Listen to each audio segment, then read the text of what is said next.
Bonjour, je m'appelle Angèle et je suis étudiante finissante en droit à l'Université de Montréal.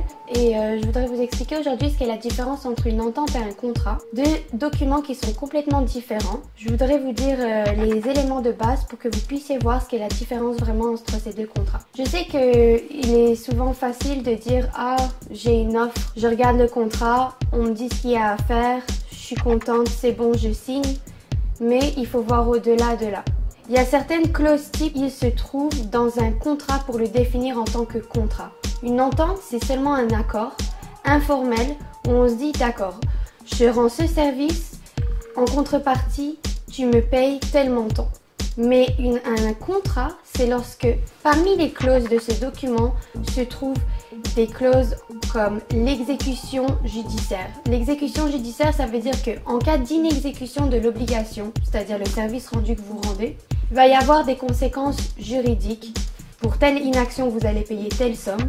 Ou bien il peut y avoir des informations par rapport au tribunal dans lequel vous pouvez siéger s'il y a cas d'inexécution, ou tout simplement quelle loi va s'appliquer lorsque vous allez signer le contrat. Aussi, il faut qu'il y ait l'intention d'être lié, ce qui est une différence entre le contrat et l'entente. Il faut qu'il y ait une clause spécifique qui dit que l'employeur va s'engager à vous prendre en tant qu'employé et que vous allez vous engager à rendre ce service rendu.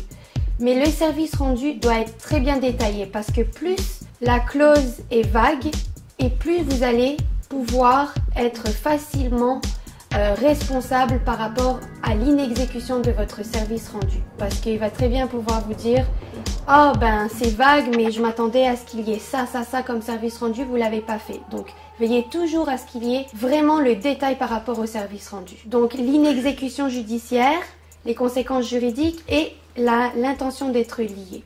Lors de la signature d'un contrat, je vous conseille de toujours vérifier, avoir recours à des experts ou à des conseillers juridiques qui ont la connaissance juridique parce qu'il faut tenir à l'esprit un contrat, n'importe qui peut le rédiger et lorsque vous êtes signé, votre responsabilité est liée. Donc faites attention, lisez bien les clauses du contrat.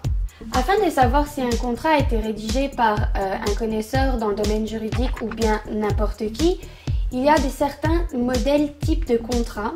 On peut voir par exemple l'exemple du contrat de UNESCO où on peut voir le nom de la personne qui désire faire le contrat, le nom de l'employé, le nom de l'employeur. On voit que tout est bien structuré. Normalement, lorsque un connaisseur juridique s'y prend, il se fait en sorte que c'est clairement rédigé. Même à la vue, les clauses sont clairement faites, des espaces. À première vue déjà, dès qu'on voit le document, on peut voir la clarté des clauses ou pas. Donc ça déjà, à première vue, c'est un signe. Puis lorsqu'on le lit, par rapport au vocabulaire aussi qui est employé, parce qu'il y a certains termes juridiques qui sont dits lorsque un connaisseur juridique le fait, contrairement à n'importe qui va s'y mettre à rédiger un contrat.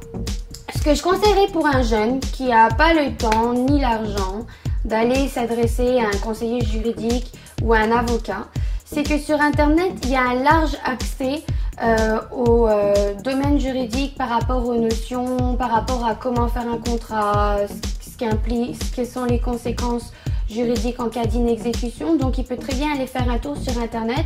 Bon, les sites du gouvernement sont les meilleurs parce que c'est les plus formels. Puis pour sa propre connaissance, lire tout simplement et voir les notions de base.